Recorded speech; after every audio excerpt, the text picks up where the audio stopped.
Hey guys, Fat Mike here coming at you really quick on behalf of 1252 Sports Entertainment and 1252 Sports Chicago. I just wanted to let you guys know that this is not possible. All these podcasts that we have here on our network are not possible without our sponsors that we have here. That includes the Jonathan Darren team, Coldwell Banker Real Estate Group out in Homer Glen. It also includes Nick and Ivy Brewing Company out in Lockport, Illinois. It includes the Mark Berardi and Associates team out in Homer Glen, and it also includes White Oak Farm Venue out in Michigan City, Indiana. These guys provide us the necessary needs to give you guys the shows that you guys want to listen to, and for that we thank them. So throughout the show, there will be a couple sponsor ads for those guys, but we all know what you're here for, and it's for the sports content. So I'm glad to have you guys back. And on that note, we're going to get rolling. So here we go.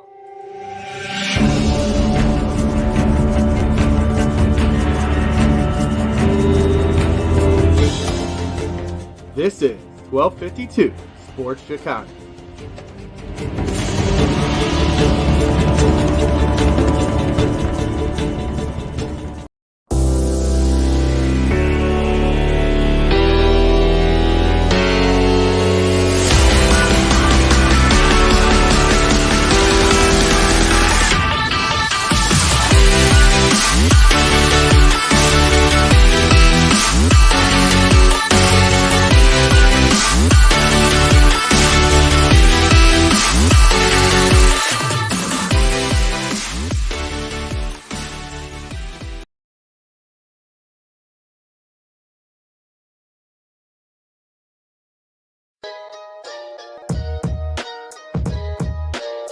You are listening to 1252 Sports Entertainment.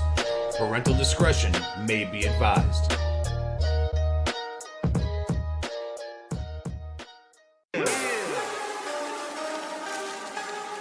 Woo!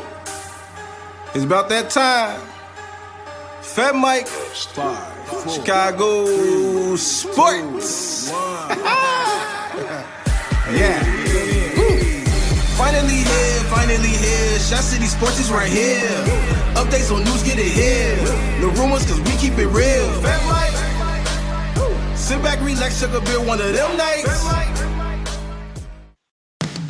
Hey, this is Carmen DeFalco from ESPN Chicago, and you're listening to the Fat Mike Sports Show. Hey, this is Dave Richard from CBS Sports, and you're listening to the Fat Mike Chicago Sports Show. Hi, this is Jesse Rogers from the Fat Mike Chicago Sports Show. Hey everyone, I'm Scott Merkin, the longtime White Sox beat writer for MLB.com and proud graduate of the University of Michigan. You're listening to me on the Fat Mike Chicago Sports Show. This is Chuck Arfine, and you are listening to the Fat Mike Chicago Sports Show. It's the best. Hey, what's up? This is Greg Braggs Jr. from Braggs in the Stands, and you're listening to my guys on the Fat Mike Chicago Sports Show. Boom! Hey everyone, Fred Huebner from ESPN 1000. Great to be on the Fat Mike Chicago Sports Show. I'm Dan Zaborski, senior writer for Fangraphs, and you're listening to Fat Mike Chicago Sports Show. I'm JJ Stankovitz from NBCSportsChicago.com and the Undercenter podcast, and you're listening to the Fat Mike Chicago Sports Show. Hey Sparkle, you know what I listen to? It's the Fat Mike Chicago Sports Show with my guy, Fat Mike. If you listen anywhere else, no jock. Listen to Fat Mike. He's the best.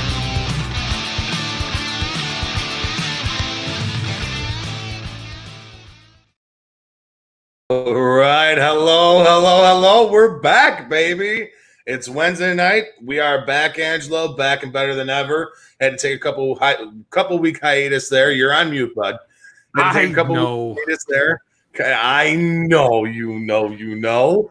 Come on, Angelo. It wouldn't be a Fat Mike show if I didn't mess up the mute button. Exactly. It wouldn't be a Fat Mike show unless Angelo starts the show on mute and starts talking. I mean, that's for sure. All right. I mean, look at that giant cup of vodka he has there. Good Lord. I wish. Sweet Pete. I'm all out of Tito's. That's just water. Well, we are back, baby. We are back. Yeah, man. Kobe, Shaq, nah. Pippen, Jordan, nah. Fat Mike and Angelo. That's the dynamic duo that people tune in to see. Yep. Me and my heterosexual life made our back in action. I'm happy. That's right, baby. I'm happy for it. And we got a lot of shit to talk about, man. Had to take a couple week hiatus there to start planning wedding stuff and stuff like that. But we're back, man. We're back, and that's all that matters. So we're good to go. That's right, baby. We are good to go. We also have somebody joining us. Yeah. Oh God.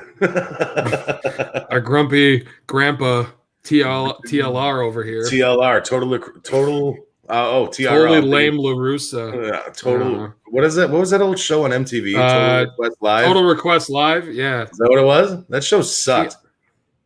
It was TRL, not TLR. Close enough. Right. That show was pretty lame. Yeah, Carson Daly, and then he went from there to doing some like late night TV show that just bombed. Right. Carson Daly. What a hard on, dude. That guy, like, he just looks like a guy I'd love to punch in the face. He really does. He's got a real punchable face. Yes. We should do that. We should do that one show, like punchable face of the week. Punchable face guys. Yes, that should just be a thing. That should just be a thing. Punchable face of the week. I love it. Like Jim Edmonds, Scott Podsednik, and then Alan Bratcher. Alan Bratcher. Like the top 4. Whose face you want to punch the most? Yeah, I'm game for that. That'd be all right. I'm kidding, Alan. I'm glad to be back, man. I'm really happy to be back. This is awesome. I'm sorry that I had to take a couple week hiatus with the wedding planning and stuff like that. It's been kind of crazy, but we do have a nice show here tonight, man. We're going to be talking about a lot of stuff. A lot of shit's going on here in Chicago sports. We got the Tony La Russa fucking debacle that's going on right now.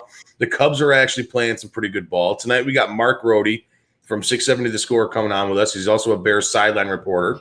So that's going to be really cool to have him on with us, talk some Bears, talk what he sees with Justin Fields so far in these mini camp days that he's out there for and all that other good stuff. And I'm pumped, man. It should be a really good show. The Blackhawks are finally eliminated. They put themselves out of their own misery. The Bulls are finally eliminated. And how about this, man? 12:52. I mean, having a pretty kick-ass week over the last couple of weeks. You guys, stepping up with the Sport Court show. Vince kicking ass with Turtles Takes. Vince and Andrew kicking ass with Turtles Takes. Alan's been filling in. He's been kicking ass too. And but not only that, but Schuster and Grobson have been doing good. We also have Stuff Your Mom Threw Out hitting. That's a new show on the network with Schuster and Scott Beatty. Hopefully that can stay. And then, we got going on too. We got Freddie's show. He just had a birthday, so happy birthday, Fred. But birthday, Fred. And then now another big addition to 1252 is I'm so pumped about this. Yeah, Bulls Gold podcast with Salim and Edward. Those guys, listen, you want your basketball content, that's where I go. I mean, they know what the fuck they're talking about. So I'm really happy about that.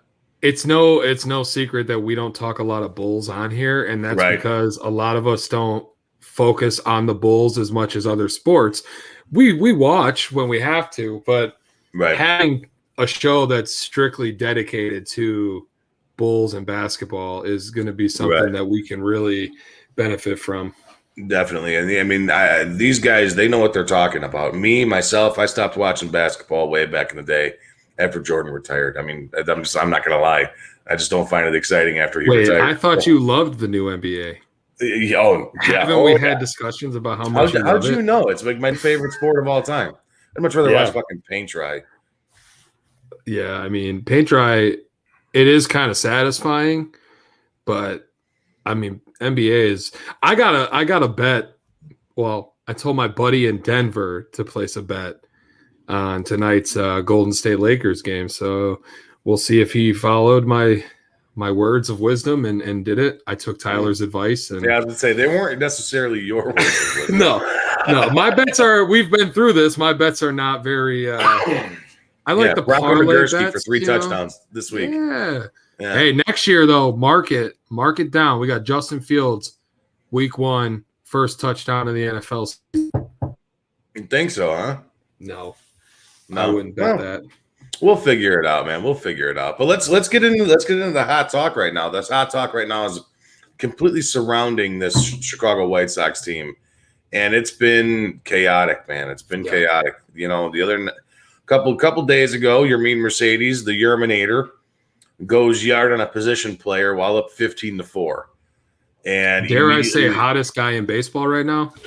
Yeah, I mean he's swinging a good bat right now. I mean that's no lie.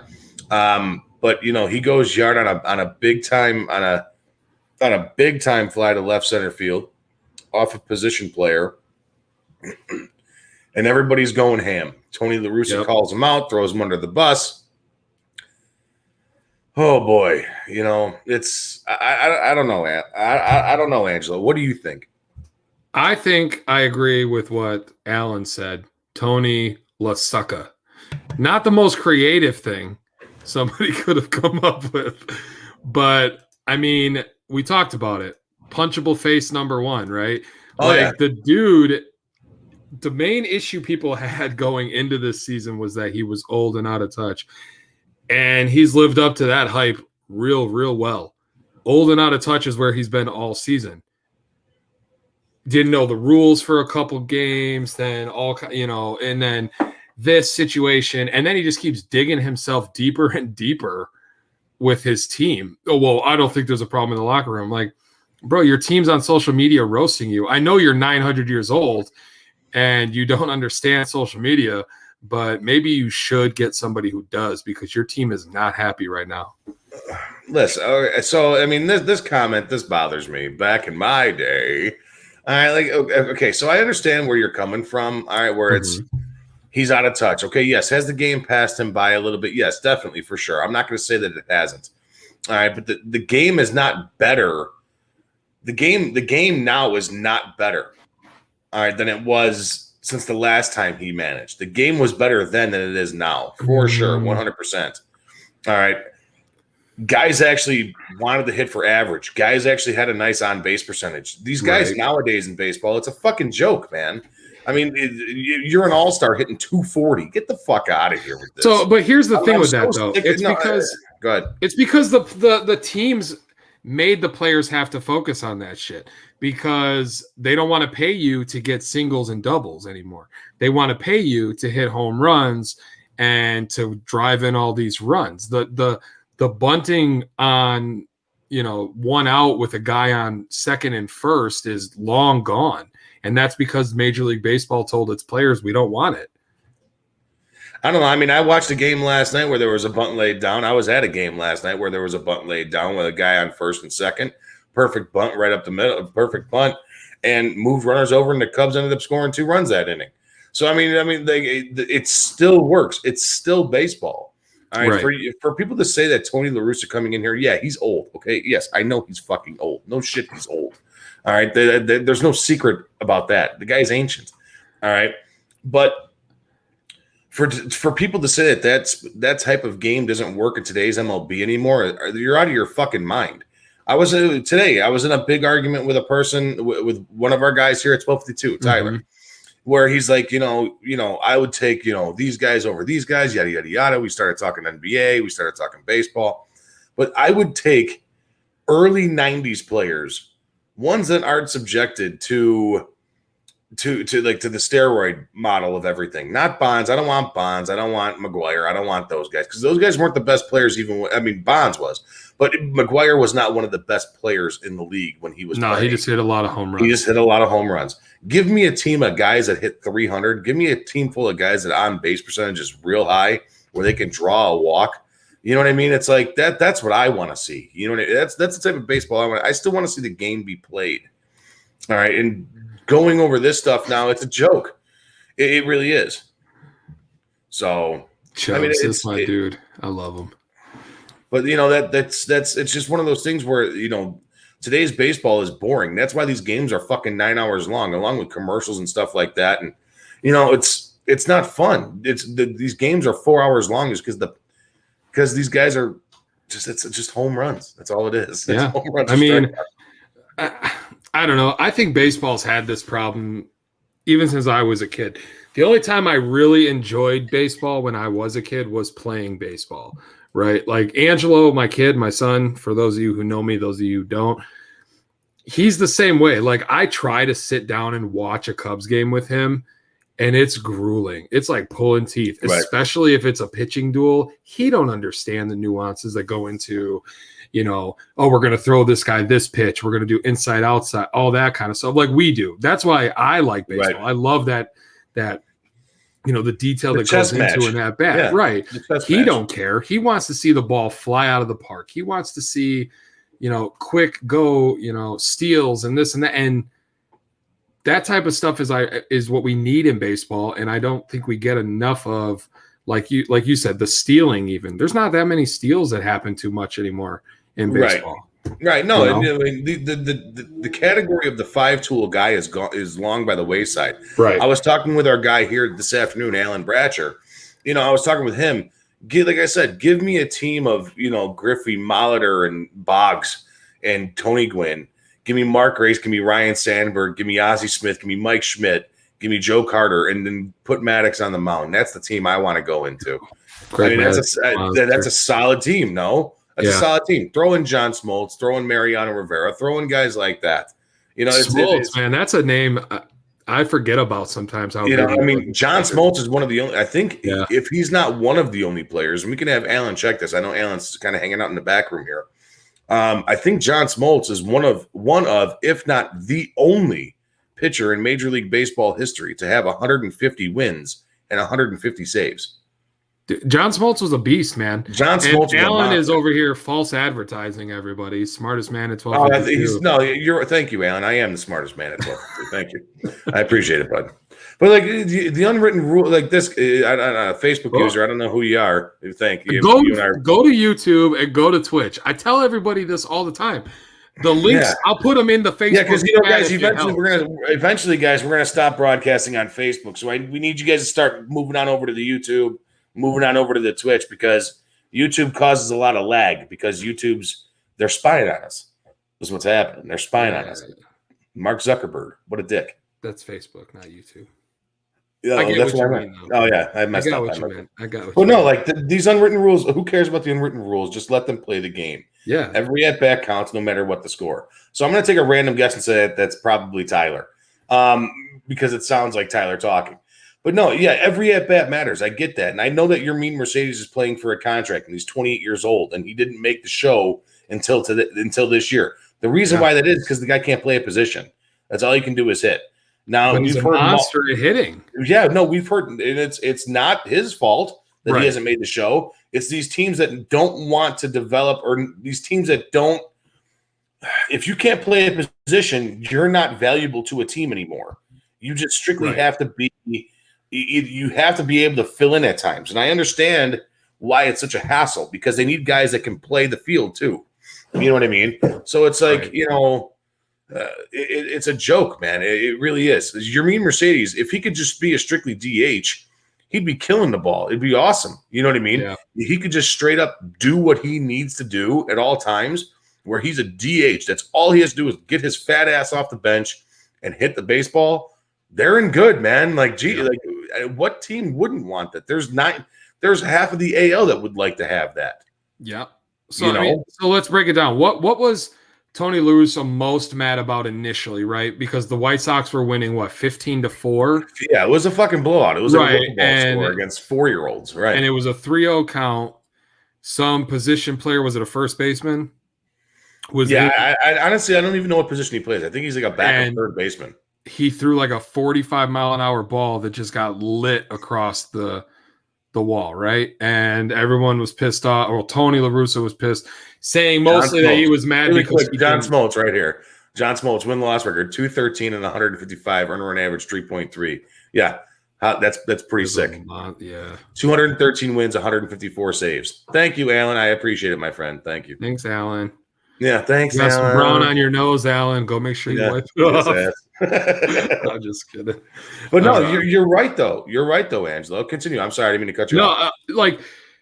So La Russa got all mad. And at first people thought, well, he's mad because he didn't follow the sign that Tony put up, right? To take a pitch, for those of you that don't know baseball, and managers tell batters stuff. Right. To cut you off again, you're a rookie. You fucking follow the rules. Right. Follow what your manager is telling you to do. No, I understand that aspect. Doesn't matter. Don't matter if you're sitting there. Don't matter if you're an upcoming dude or not. You want to be a jerk off? That could have changed the other way. You could have grounded into a double play. You could have ended the game with, you know what I mean? Like stuff like that. I agree with that, but I don't agree with the fact that he had to go and apologize to the Twins for the guy hitting a home run. Here's the thing, man. Y'all are professional athletes. The White Sox slogan this year is what? Change the game. Right. because these players on this team want to have fun. They want to change the old, worn down, old school mentality and bring fresh vibes to it. That's a line that the kids use, fresh vibes, but that's what they want to bring. My argument is, okay, yeah, you can change the game by still, I mean, this is the way the game's been being played for the last couple of years, where these guys don't hit unless it's a home run. You can, going back to that old school Tony La Russa type deal where he won 2 championships in St. Louis and one with the Oakland A's. That is changing the game again. It's going back to the old way of baseball. Now, if you're going to sit there and tell me that he doesn't command the locker room, I mean, look at all I have to say is look at Tim Anderson's on-base percentage this year. Yeah. You know what I mean? He's actually drawing walks. He's not striking out. I mean, he's still striking out at an alarming clip, but at least he's getting on base. All right. There's differences in this guy's games right now. I mean, I'm telling you. Let me ask you this. Do you think that this team would be as good as they are without Tony La Russa? Because are they the best? Well, they're the best in the majors, right? I know they're the best in their division, but pretty sure they have the best record in the AL. You could be possibly right. And I want to touch on this too that Tarble brings up. I don't think that was ridiculous. But before we get into that, he does bring that mental game back again for this White Sox team. It's the only team in baseball, the only team that I've watched this year that is playing that get them on, get them over, get them in type of feel. He is playing small ball, but if you got guys like Yermin Mercedes who's going yard, you guys got like Jose Abreu who's going yard. Obviously, Eloy Jimenez dropped out. Robert dropped out. Both those guys are hurt, but they're still manufacturing runs. Right. All right, they're playing the game the right way. They're going for singles, doubles. Adam Eaton's been kicking ass, doing his thing. All right, so dude, I'm telling you, man. I think that Tony La Russa is a major difference maker? I don't think any manager is a major difference maker. I think all managers across the board only vary into maybe 20 games on the year.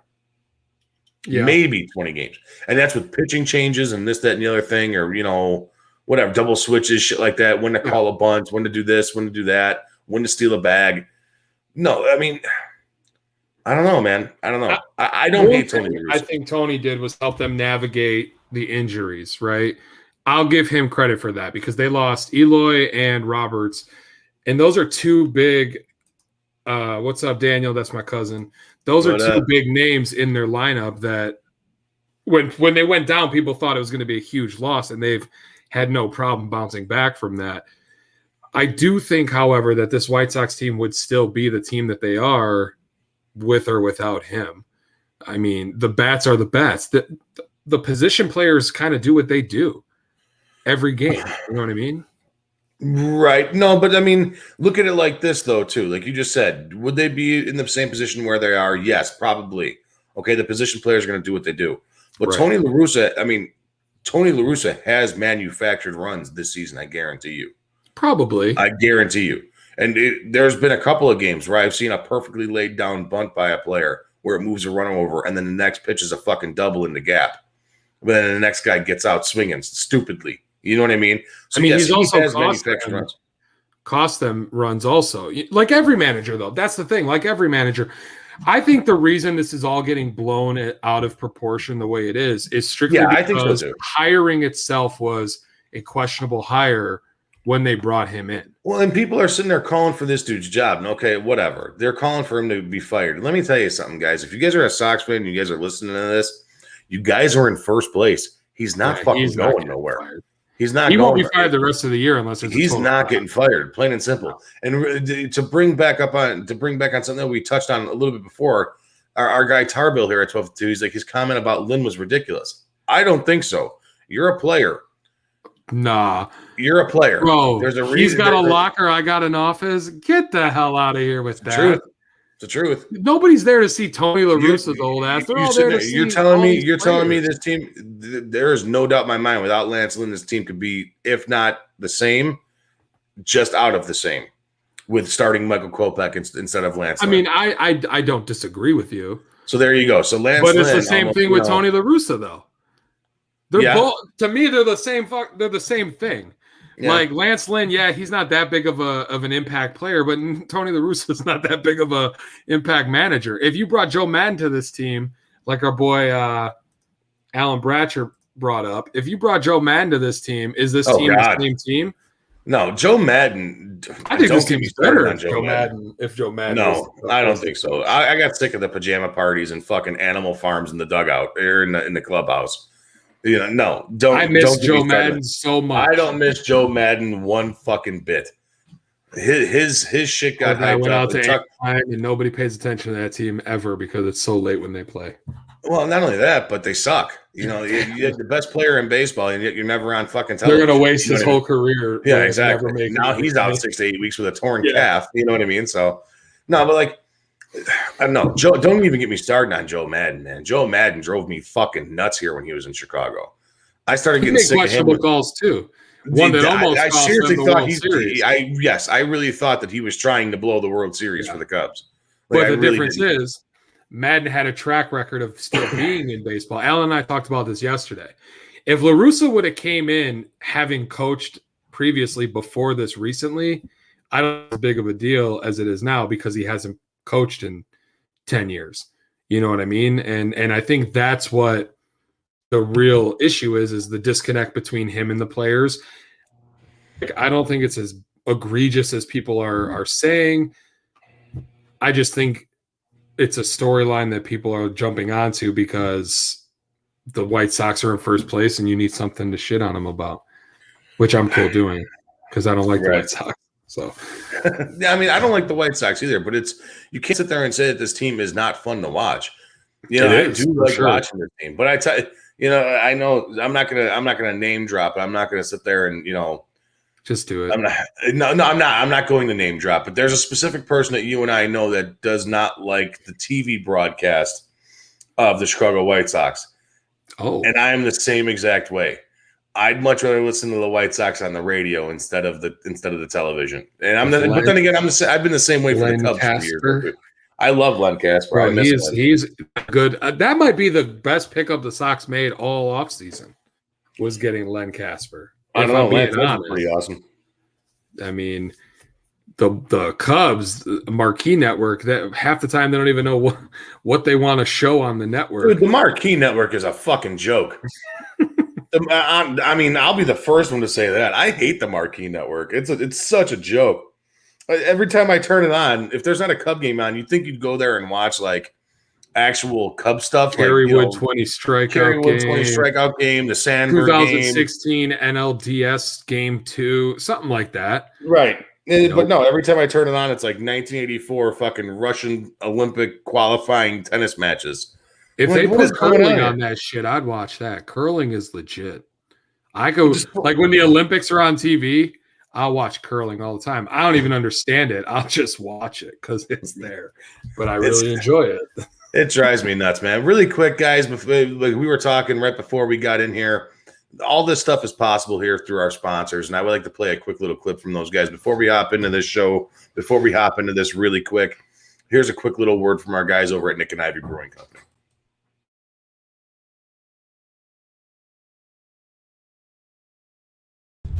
Hello, this is Paul from Nick and Ivy Brewing Company. We are located at 1026 South State Street in historic downtown Lockport, Illinois. We are very excited to be partnering up with the Fat Mike Chicago Sports Show as well as the 1252 brand because we are one of the few Chicagoland breweries that embrace sports and sports culture. Come in for a fresh brewed beer made right here in Lockport while catching the game of your favorite team. Stay for the live music that we have booked every weekend.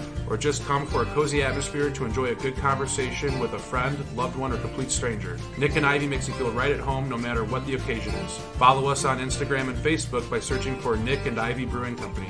Visit our website for our up-to-date tap list or to go shopping on our online store at nickivybrewing.com. That's NIKIVY brewing.com. Come in today for a fresh brewed beer born and raised in Lockport, Illinois. Back here. We are back. Nice little word from our guys over at Nick and Ivy Brewing Company. My buddy Paul, our guy Paul, man, killing it over there. The Fat Mike beer is going to be released here in the next month or so.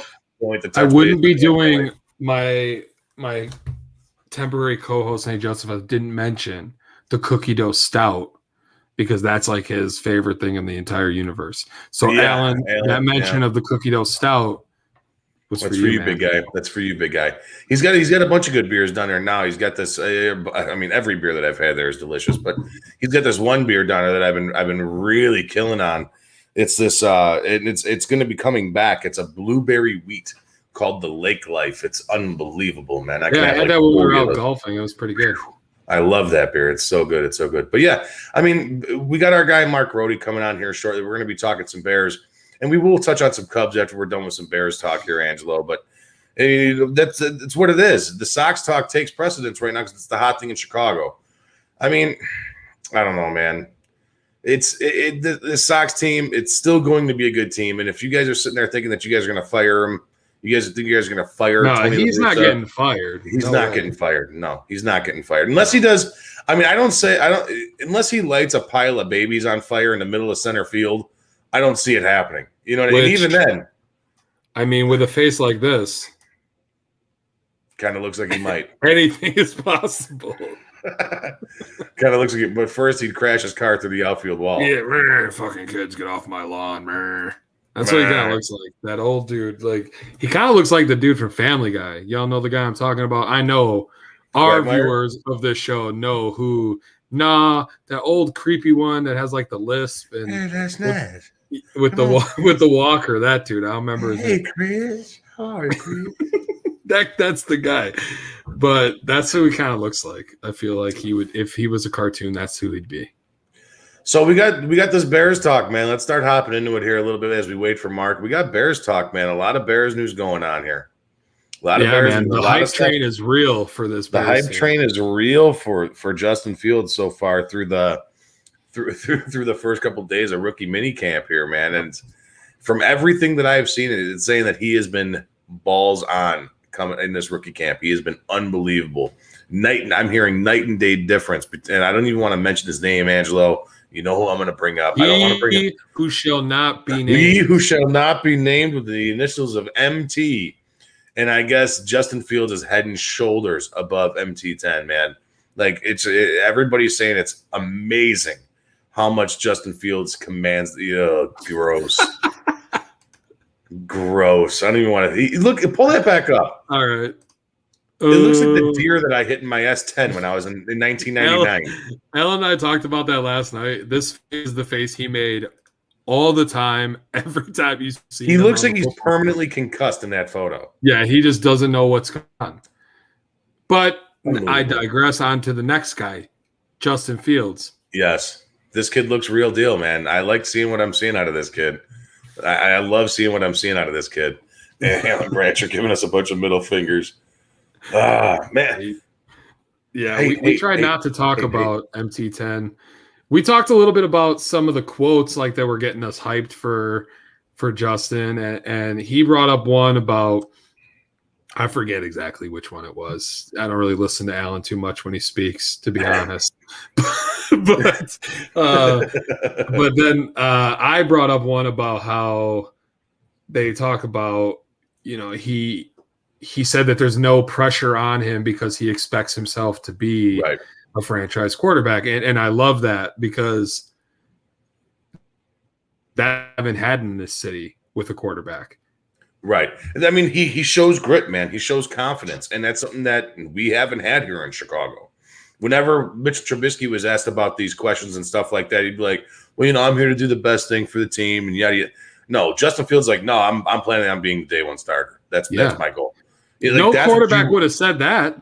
That's what you want out of this kid, man. Yes. That's what you want out of this kid. And I know that I went off that night on draft night. I was not a happy camper that first night. I'm mad enough to admit it. I was not. I was pissed off only because it's nothing against Justin Fields. Right. Zero against Justin Fields. I think Justin Fields is going to be legit. I was just worried that the Bears are going to fuck up in the second round and not take anything else after him. Right. To protect him. And that's where the real issue with you was, right? Right. Yeah. I mean, I was all on the board, man. I mean, I've been saying it the last 2 fucking years, Angelo. I've been saying it the last 2 years. We need some beef up front to move the fucking ball. You cannot score points. You cannot score points unless you move the ball. Plain and simple. All right, and that's what it boils down to. Now, it started to show out a little bit last year against shitty teams where you were actually able to move the ball against because they were terrible rushes. And I understand you can only play the teams that are on your schedule. I get it. I don't want to hear that no more. Okay, I don't want to hear that no more. Those pass defenses that they were playing, or any defense that they were playing, that stretch of 4 or 5 games there was horseshit. All right, and everybody knows that they were all bad. They were horseshit. They weren't great.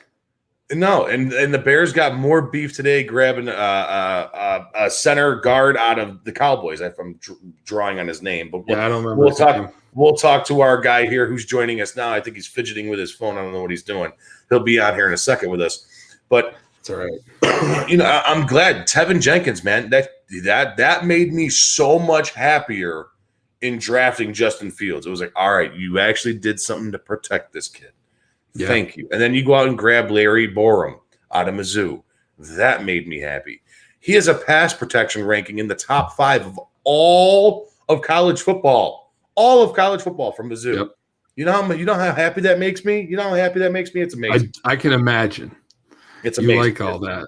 I like O-linemen, man. I'm a fat guy. I like fat guys. I'm a chubby chaser, I guess you can call me. Here we go.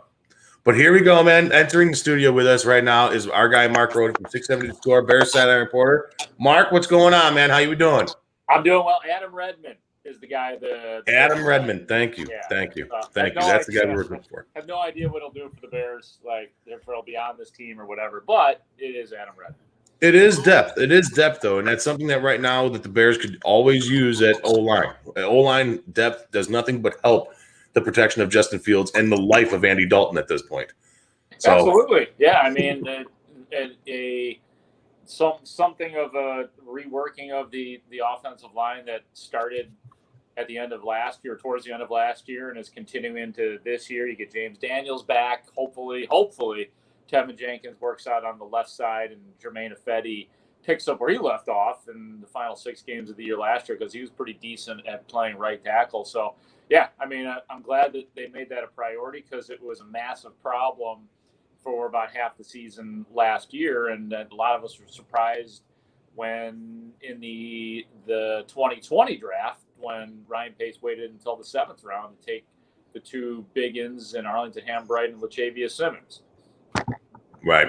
So Arlington Hambright. Mike and I have had some good times talking about that guy. What did I call? What did I call that guy? Hamburger or something. Hamburger. Sandwich or something. Ham like sandwich. That? That's it. That's what you said. A good nickname is Latavius Simmons. His nickname is Pig. Pig. That's easy to remember. I feel like that would be Mike's nickname if he was in football in the NFL. That's a good nickname. That's a good nickname. If you're an offensive lineman, like that's not the worst thing about Pig Simmons. I mean, it just sounds like you're a badass, you know? Yeah. Right. And that's Mark, what are your thoughts about Larry Borum? Like, where do you see him fitting in on this offensive line? Starter or off the? Yeah, I don't think starter, but I'm interested to see, like, from people that I've talked to, he seems to come across more, or his skill set may be more suitable to playing guard at the NFL level. It doesn't mean he can't play tackle. So I'd be really surprised if Larry Borum found his way into the starting offensive line, but that doesn't rule out or preclude him, you know, if things go badly with Jermaine Ifedi, if he is to struggle, or if they have to realign it. Like, you know, we're all assuming that Sam Mustipher is going to be solid at center, but if things go backwards there and they have to move James Daniels or Cody Whitehair back to center, who knows if you could bring in Larry Borum at one of the guard spots. But yeah, I think he is, again, using that word again, I think he's a depth piece, and who knows going forward, though. I mean, the dude's got great size, you know, but he is a 5th round pick. Right. And to touch on it, I mean, all the hot talk is how great Justin Fields looks at this rookie mini camp and stuff like that. And there's also a lot of talk around him. There's also a lot of talk around Daz Newsome. What's the up and up on Daz Newsome? What can we expect out of him? Yeah, another great question. I mean, he obviously, again, 6th round pick, but you can get value, as we saw last year in the later rounds at that position. We saw that last year in the person of Darnell Mooney, who was a 5th round pick. And the Bears are building quite a room right now in terms of the wide receivers, I would say. I mean, it's more quantity right now, and I don't know exactly what the quality is. And we know Allen Robinson and Darnell Mooney are going to make their impact, and hopefully Mooney takes the next step up. But then after that, it's sort of like anybody's guess. I mean, Anthony Miller, we know that he's being challenged. I still don't know if he's going to be on the team when the season starts. I hope not. Javon Wims, Riley Ridley. I mean, these guys haven't really produced much. So long-winded way of saying Daz Newsome, if he looks good and seems like he has command of the offense and all of the positions at wide receiver, he'd probably fit in rather nicely at that slot spot. I don't know that it's fair to assume that he's going to have the same success that Darnell Mooney, just because Mooney was good in the fifth round. Right.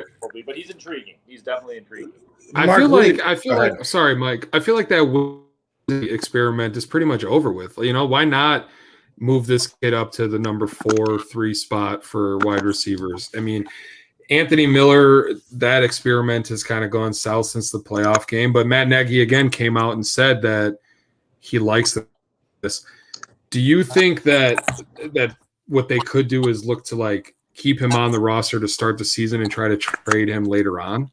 I mean, possibly, yeah. And who knows what other potential paperwork functions they could come up with Anthony Miller in terms of cut, waive, trade. I don't know what they would probably get some sort of future, 6th or 7th round pick at this point, just because he's not shown to be a consistently productive NFL player. But, there's also a couple other names in that wide receivers room that are probably going to get looks even before Daz Newsome. That's Marquise Goodwin and Demir Bird, a couple of guys that the Bears have signed recently as well. And another, potential thing to look for with Daz Newsome and a couple of these other guys, younger guys, like Newsome did return punts at North Carolina. So that is, and I don't know how adaptable that would be to kick return, but obviously there's a kick return job open. They told us that Tariq Cohen would still be returning punts, but I don't know. You just wonder if eventually they go away from that just to allow him to, focus completely on being an offensive player. Going back to Daz Newsome really quick. I'm sorry, I wanted to fit one in there really quick. Yeah. How much juice can we put on the connection that they have in rookie minicap, as they say? There's been a lot of reports that the connection between Justin Fields and him throughout this week and throughout these little minicamp has been impeccable. It's been impeccable. So, I mean, how much weight can we put on that to maybe see even him make the cut where we can even see him in a live game this year? Yeah, very little, unfortunately. I mean, it's rookies. It's a bunch of mainly a good chunk of the players that are out there are not even going to be on the team. So no pads, nothing like that. So unfortunately, there is very little that one can take away that's very concrete between. I mean, it sounds good and it's nice that, they didn't have a bad connection, but in terms of, we'll find out what Daz Newsome is like when they begin the OTAs in June, then a mini camp as well coming up, and then training camp. So that's where you're going to start to see, what Daz Newsome is capable of. So unfortunately, no. I mean, I wish we could take more away from rookie camp, but we simply can't. Right. Go ahead, Angelo. So a lot of has been made, like Mike was saying earlier, on Justin Fields in this rookie minicamp. I know you said you really can't put a lot of stock into it. I'm just curious, two things. First, I'll ask, when do you think we see Justin Fields on the field? I think the plan right now is, like, as we are, the three of us are speaking right now, the plan is, and they haven't gone away from it, is that Andy Dalton will be the starter. But the key thing, the most important thing that Matt Nagy has said, and so far everything is more about what has been said than what has actually been done. He said, we'll know it when we see it. In other words, if Justin Fields passes all of the tests along the way, things that Matt Nagy and his coaching staff need to see. He passes those tests, and then he excels or gets A's in those tests, and he becomes undeniable. Then he'll start September 12th in LA against the Rams. I think that Matt Nagy, drawing on his experience, not just with Patrick Mahomes, but having watched the NFL, his thought process is that most rookie quarterbacks don't pick it up that quickly, don't get A's, and don't pass those tests right away. But if he does, and they see it, he'll start. So it's all up to Justin Fields. Like, he passed the first test, I guess. That was right. Rookie minicamp. Now, if they start to see what they need to see in OTAs, then minicamp, and then training camp, he can be good to go. But that's a long way to go. It's a long haul. So it's all on Fields at this point. Now, Mike, if you don't mind, I did have one more. What do you see this Matt? So there was a lot of talk when the other guy, we don't like to mention his name on our network, was quarterback, of how Matt Nagy couldn't run every play he wanted to. The hope, I'm assuming, is that with Fields, Nagy's playbook is open. What does that playbook actually look like with a Justin Fields under center? I think the sky's the limit in that regard, because Justin Fields is capable of making every throw. And the big one is the ability to throw deep. And Matt Nagy, since he walked in here and kind of educating us on what he wanted to do with an offense, one of the number one things that he said, I remember in 2018, was you have to be able to throw the ball downfield in this offense. And we just didn't see it consistently from Mitchell Trubisky. There's no guarantee that Justin Fields will be a good downfield thrower at the NFL level either. But that's important. He obviously can make the intermediate throws as well, which are important. And then he has the ability to run the ball. So there's a whole set of plays that you could use with Justin Fields' legs, not just to escape pressure and not as just a last-ditch effort. So you've got that. You really, like I said, if Justin Fields shows he has command of everything, that there are endless possibilities of things that you could do with the play, but probably things that even Matt Nagy didn't think that he'd be able to do. And he's going to be able to put those chapters back in his playbook that he had to rip out when Mitchell Trubisky was there. Sure. Mark, really quick. Guys, we're here with Mark Grote from CBS Chicago, CBS 670 The Score, Chicago. Mark, obviously the Bears are still in a sticky situation with cap. We still need to create some more cap room to be able to maneuver things. How can the Bears get this done the right way? What do you expect to see out of the Bears moving forward with the cap situation? Well, I mean, it seems like there's always, and I guess there was already one of these surprise cuts, or to some degree, and that was Charles Leno's, right, talking about right before I came in. So that created a little bit of space, but it's hard right now to predict like who that next guy is going to be, who's a name player, a guy who had considerable playing time over the last couple of years that the Bears, I mean, one name that seemed to be popular popping up for a while was Akeem Hicks. And I have not heard anything in regards to that. I think he is on a defense which struggled at times last year, or struggled big time against the run last year. It seems like you could ill afford to lose Akeem Hicks in terms of football, but I guess, he might be a name to circle or to think about, if not, during the season or before the season, I should say, maybe after this year. So realistically, in terms of creating that cap flexibility, it's tough to call, but there'll be a name or two that will raise eyebrows probably come cut down. And now we've also heard that the Chicago Bears, obviously, they have the third toughest schedule rank in the league this year. And obviously, with the extra week this year, they actually play 17 games this year, not just 16. Looking at it right now, where you sit, and I know it sucks. I know you guys hate doing these preseason rankings and stuff like that. I know it blows. But when looking at the schedule, where do you think the Bears can finish this year? With Aaron Rodgers in the division and without Aaron Rodgers in the division? Oh, wow. That's a big question. Man. I know. Hey, we asked the hard-hitting questions here, Mark. Like, how many toes you got? And, we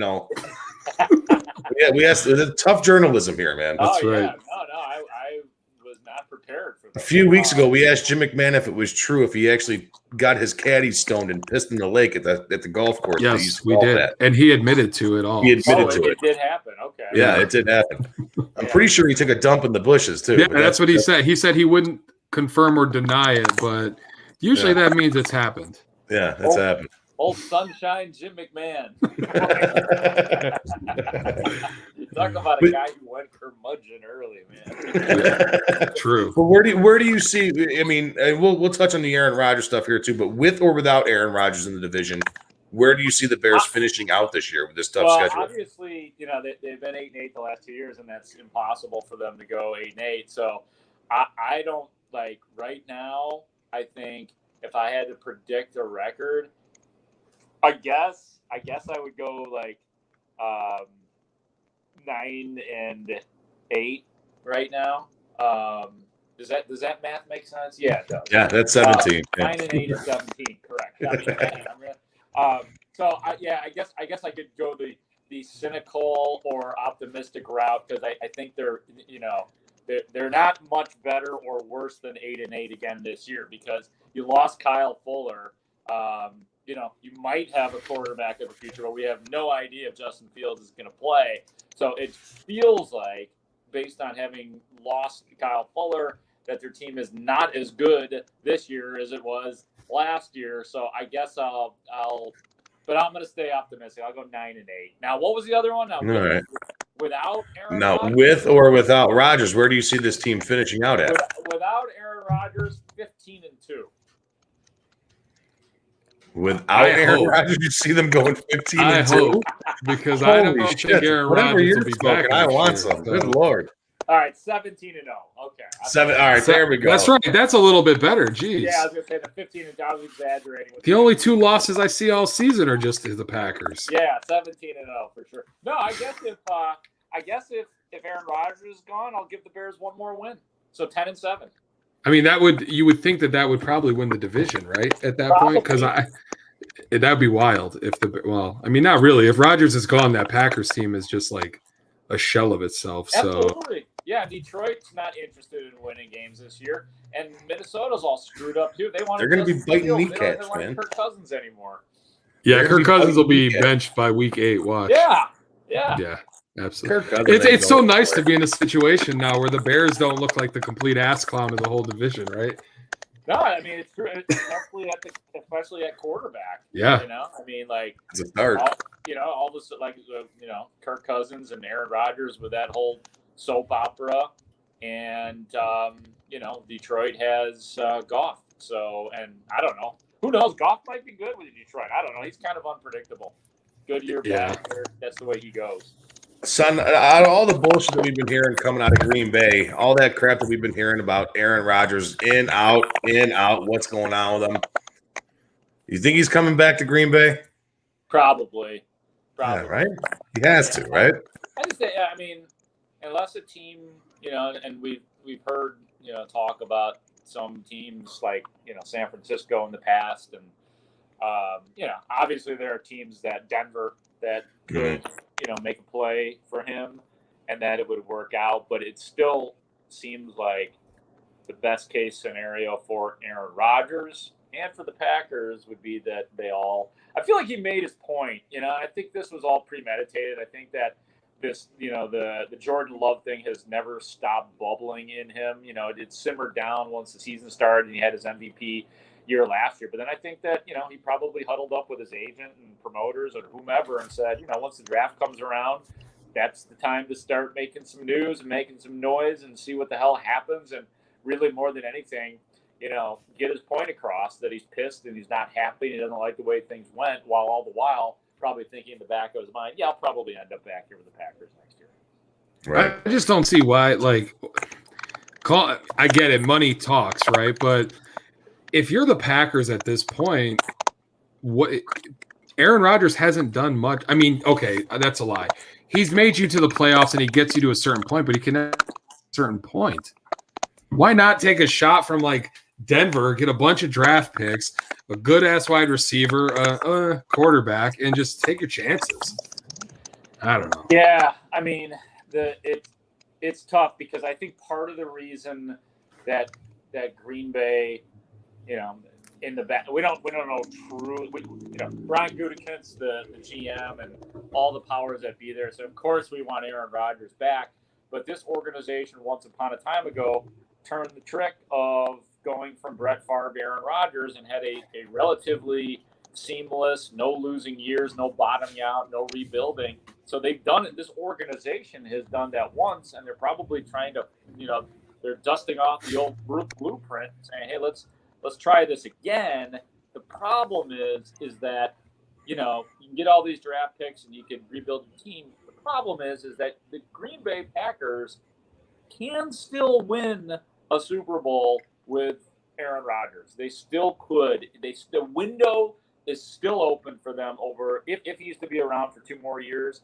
That window is still open, and when there's a window open in the National Football League, they don't stay open very long. You may as well take a chance and continue to go for it, even though they have, as you correctly said, win the division, go to the playoffs, get eliminated, and they did win one Super Bowl with Aaron Rodgers. But he still gives you a better chance to win a Super Bowl than Jordan Love will, presumably over the next 2 years. Mark, we appreciate you coming on here with us and joining us tonight, man. Thank you so much. I really do appreciate it. Thanks for taking so much time out of your day to come on here with us. I know I told you about 15, 20 minutes. I kept you a little bit longer. I apologize, my man. It's all good. As long as I don't have to do any more predictions, then I'm happy. So, how can everybody find you and listen to you? You can listen to me at random various times on 670 The Score, and I'm on Twitter at Mark Grote Sports. So you can follow me there. We can hang out. I'm on Instagram and Facebook and all that kind of good stuff too. So I appreciate you guys. Thanks for having me. Do you have an OnlyFans yet or no? Oh my gosh. Do you have an OnlyFans page yet or no? Oh no, I haven't done that yet. I probably should, just because you get the creepers on the. Yeah, somebody. There's a market for everybody. Yeah, there's a market for everybody. It's a market for everybody. Just sitting topless on your couch with no socks on. I mean, it'll be fine. I'm sure people will send you some money. Yeah, that's me. People are creeps. They are. I'll talk to you guys later. Thanks, Mark. Take care, Mark. Have a good one, man. Yep, you too. All right, everybody. Mark Grote over from CBS, 670 The Score.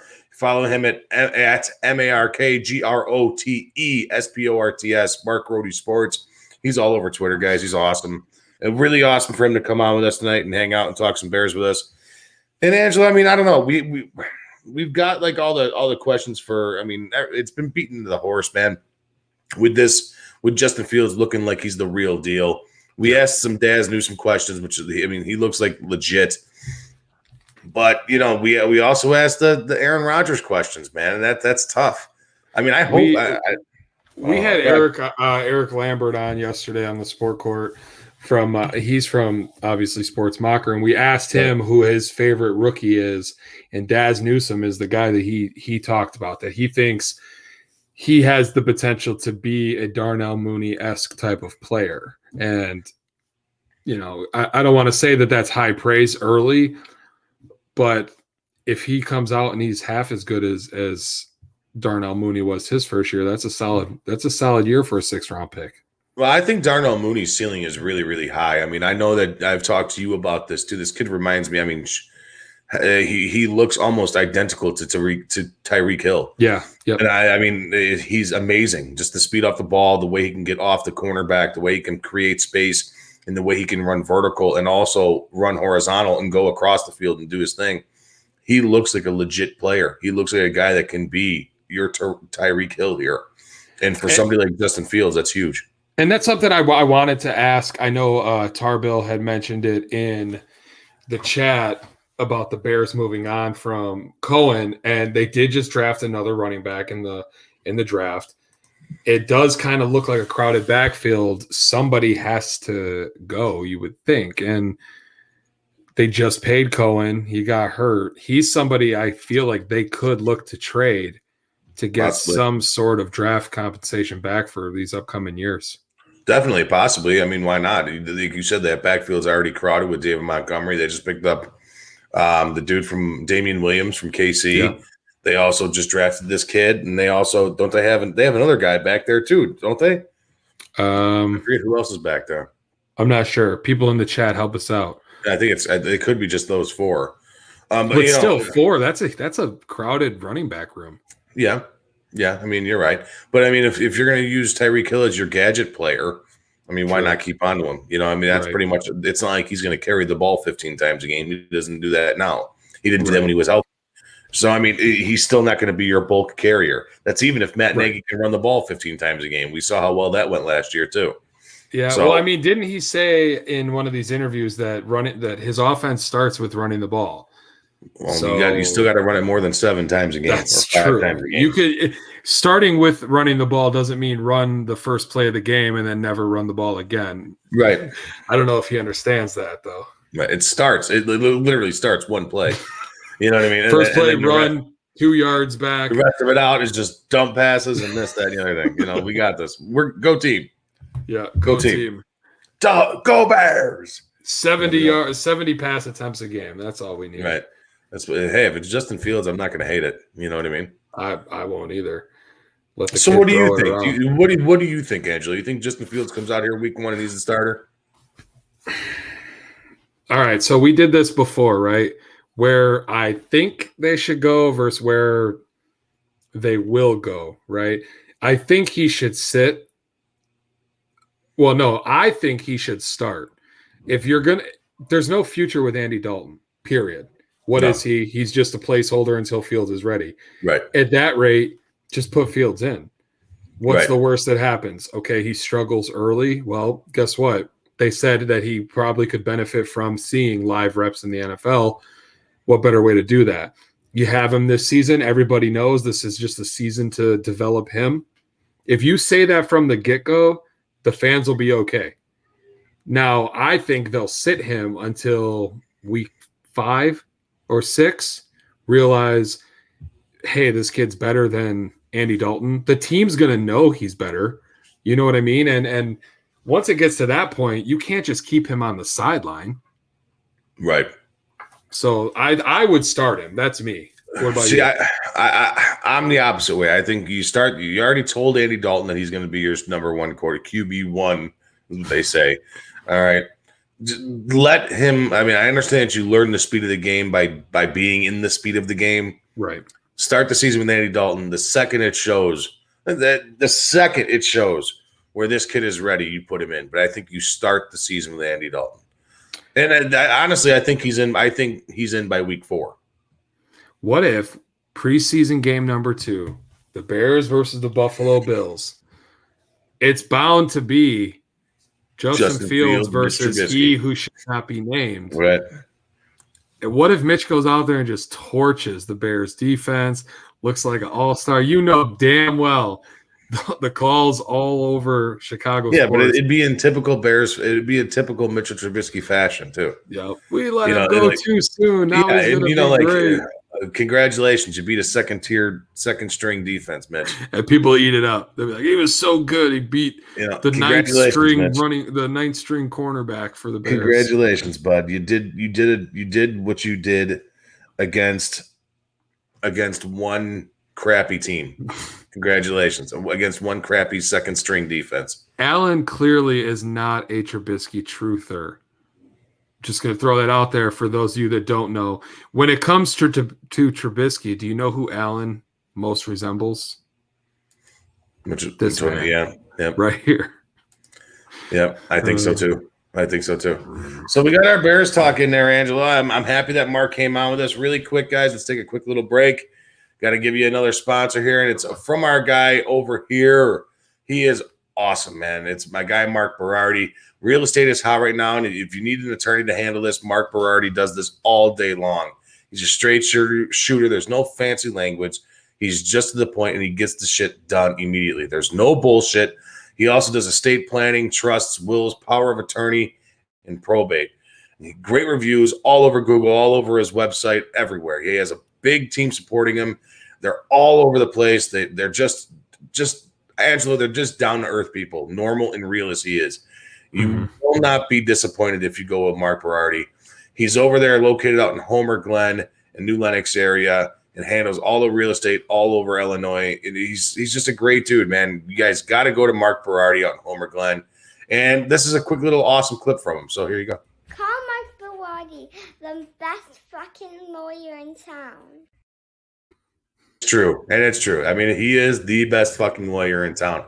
And another quick word from another one of our sponsors, my guy over at the Jonathan Darren team out in Homer Glen.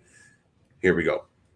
Hi, I'm Jonathan Darren, licensed real estate broker with Coldwell Banker Real Estate Group in Homer Glen. Are you looking to buy or sell? Have you been disappointed in the past? The Jonathan Darren team with Coldwell Banker Real Estate Group focuses on providing you with a concierge level of service during the process of buying or selling. We are a service-oriented team with a fresh and professional approach to selling real estate. Our goal is to combine knowledge, skills, and passion to exceed our clients' expectations, and most of all, we truly care. We are a knowledgeable real estate team focused on offering expertise and innovative solutions for our clients. The Jonathan Darren team has 5 full-service real estate brokers and a dedicated full-time marketer servicing all of Chicagoland. We will customize a detailed plan around your timeline for a sale, purchase, investment, estate, or other needs. Real estate transactions can be stressful, but don't need to be. Let us handle it for you. Visit our website, homesbyjdt.com, or call 708-308-1938 today. Expect better in real estate. Choose the Jonathan Darren team.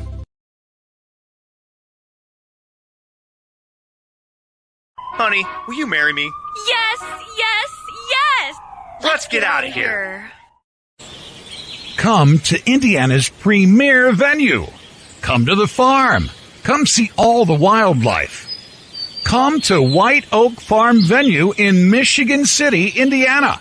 Come to our 80-acre sanctuary right off I-94 in Michigan City, Indiana. Come see all we have to offer from 2 brand new Amish-built barns with climate control. Come see the ponds with beautiful waterfalls, meadows, and wildflowers, and so much more. Come see our secluded venue. After you enter our private road, you'll be in your own world away from it all, with outdoor ceremony spaces, wood-fired pizza ovens, and lots of fresh air. Come enjoy Northwest Indiana's premier wedding venue, where you gather with your family and friends. Stretch your legs and enjoy the most memorable day of your life. Visit White Oak Farm Venue at whiteoakfarmvenue.com or on Facebook/Instagram.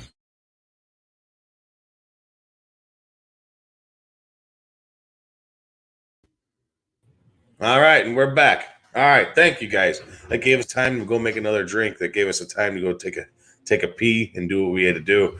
Thank you to everybody again for our sponsorships, the Jonathan Darren team, Nick and Ivy Brewing Company, the Mark Berardi and Associates Group out in Homer Glen, and White Oak Farm out in Michigan City. Angelo, we talked our Chicago White Sox. We talked our Bears with Mark Grote. We got to dive into some Cubs here, man.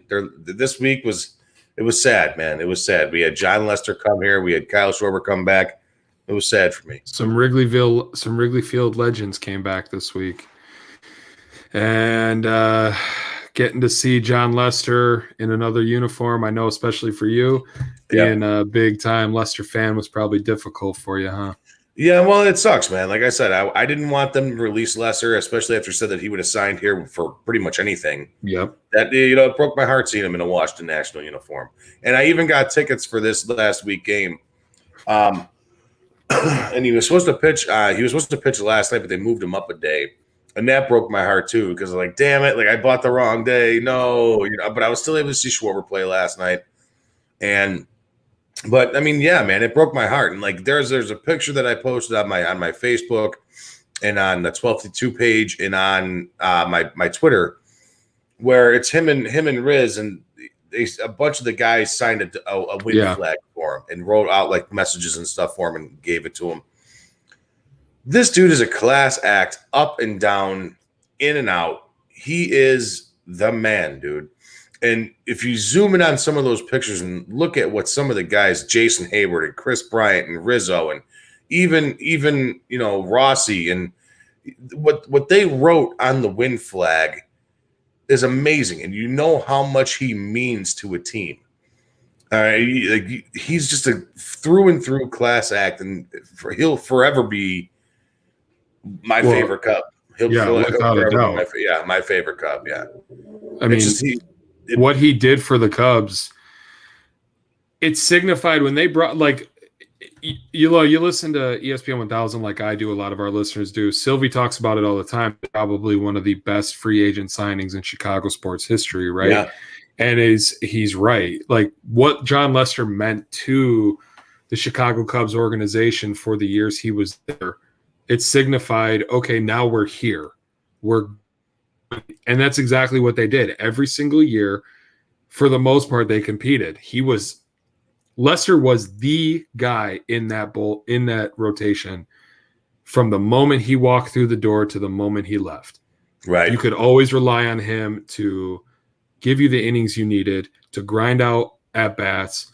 He was that bulldog, man. And he's somebody who, when you talk about great Chicago sports icons, jerseys, people walk around with a Walter Payton jersey or, Michael Jordan and, Patrick Kane, because he falls into that category too. John Lester is a jersey that you can wear with pride and know that man did everything he could while he wore that jersey to make the team as good of a team as it could be. Oh my God. Yeah. I mean, you're talking about the guy you trotted out there for over the last five years, your biggest moments. Yep. You trotted him out there for your biggest moments in recent history. Yep. Game 1 of the playoff. And, he was unbelievable, man. I mean, how can you just not want that dude? You know what I mean? Well, it blows my mind. That, and then, you look at what he meant to the players on the roster, not just during the games, right? But guys like Anthony Rizzo have nothing but positive things to say about him. Right. How he helped them learn what it meant to win and how to win with respect and dignity. And that's kind of where that Cubs team was. Yeah, they had some swag, but they always played hard for guys like John Lester and David Ross and Jake Arrieta. You know what I mean? Because I think they respected how much they put into it to make that team what it was. Right. So, no, I 100% agree, man. And, seeing Schwarber come back, he bounced. He crushed a homer in game 1 of the series, too, and that ball went far, boy. But, it was cool seeing him last night, and it was a good time going up there and seeing some other familiar faces that you miss.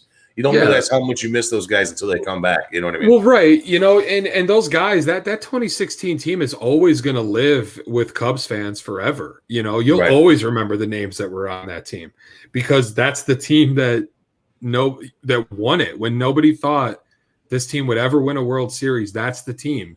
Lester, Schwarber, Almora Jr., all these guys that are no longer with the team, even the pitching staff is completely different.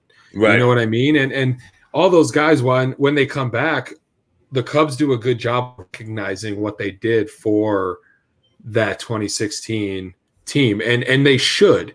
That team did something that was so special to so many people. Like I said, John Lester will live in infamy. Oh yeah, long after his time on this planet. And I was talking the other day about players and Hall of Fame caliber numbers now. He just like we were talking about earlier with how the way that today's game has swayed, where it's okay if you hit 35 homers and 100 RBIs and bat 210, you're an all-star. You know what I mean? That's the way this game has changed nowadays. But these guys like John Lester, you put into a category with guys like Justin Verlander and Clayton Kershaw and Zach Greinke. And who's another big Max Scherzer, Steven Strasburg. Well, not even Steven Strasburg. Noah Syndergaard. Not even him. You put these guys: Madison Bumgarner, Justin Verlander, Zach Greinke, John Lester, and I don't know. I mean, that's that old mentality of baseball. It's not going to be there on any given night. you can sit there and like they may give up 3 runs in the first inning, but then they settle down. Yep. And they battle back and they figure out a way to give you 7 strong. Yeah. And it's That's like, holy true. shit. 100%. You know what I mean? Nowadays, if a guy gives up 3 in the first inning, most likely he's getting yanked. Yep. You know what I mean? You can't rely on guys of this new era anymore. Like I said, Kershaw is still in that mold. But at any given moment, those 4 or 5 guys, Scherzer, Kershaw, Lester, Bumgarner, Verlander, those guys they'll give you a complete game. I mean, don't get me wrong. Those guys, they struggled. All of them do. Yeah. But when Lester would take the mound, along with Bumgarner for the Giants and Kershaw, you always felt they were in control. That they no matter what was happening, that they would somehow find a way to reel it back in. Right. Okay, I gave up 2 runs in the first, walked 2 guys, all that shit, and then okay, the second inning comes around, Lester's on it, striking out 3 guys in a row, and he's just cool, calm, holding his mitt up here before he delivers, and I look at our boy Tarbill here, missing Lester. Yeah, I agree. Alan and I talked about this yesterday. I don't think I think it would have been better if they just let him finish out his career with the Cubs. I mean, what are you doing here? I mean, honestly, I'd much rather see him than the other couple asswipes that we have. I'd much rather have Lester than Davies, even though Davies pitched has had a couple good outings in a row. But I mean, I'd much rather have Lester than Davies. What's your potential to win this year? What are you trying to win this year? You're not going to win nothing. No, you're not going to win anything.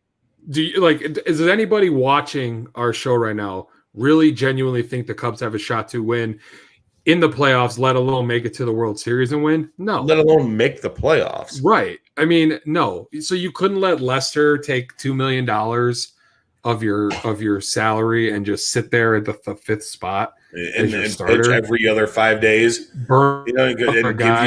Give you 30 starts. Right. A guy that's not going to get hurt. I would have much rather have had him. Right. Same. That's call me sentimental, nostalgia, whatever. John Lester, to me, you don't see, especially nowadays, you don't see players like that anymore, right? No. Guys that are going to be that devoted to a team and a city like Lester was. I mean, before he left, he bought everybody beer. Right. He bought bar tabs for a weekend in Chicago, like as a thank you to the fans. Like that shit is. And like Bratcher says right here, his ERA is better than all the Cubs starters. Yeah, he only started 21 he's only pitched 21 innings, but still, like that's what you would have him on this team doing. You wouldn't have him pitching 7-inning games. You would use him for a day where you're going to know the bullpen's going to come into play, and you don't want to burn out arms. Now, I like Jake Arrieta on this team. I think they should have had both. That's just me. I mean, I don't know. If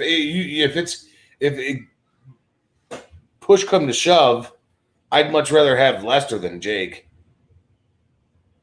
To be honest with you, I mean, I'm not sitting there. I'm not saying that I don't like Jake. I love Jake Arrieta, but I'd much rather have John Lester over Jake Arrieta. I mean, Would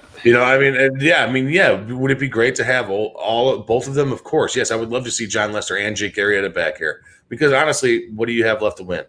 The thing about Lester, though, is even before he came to Chicago, his legacy was already being written with Boston. You know what I mean? Before Arrieta came here, they didn't even know if he was going to be in the majors because his mechanics were so screwed up. And then he comes here and he does what he does. That's right. I agree with that. I'd much rather blow it all up, but I still would have think, a nice send-off for Lester would have been is warranted. And what they did, I don't think they could have gone too far to thank him for what he did. Our guy Tarbill, I love this guy, always agreeing with me. Right. Like he's my Alan Bratcher. Is he a puppet? Yeah, that's right. He's just agreeing with you. I'm pretty sure you got him on a string. Hello. You are Andrew Tarbill typing in the comments. That's all. Hey, Hey. Tarbill is him and Tarbill I. knows his shit. Tarbill knows his shit.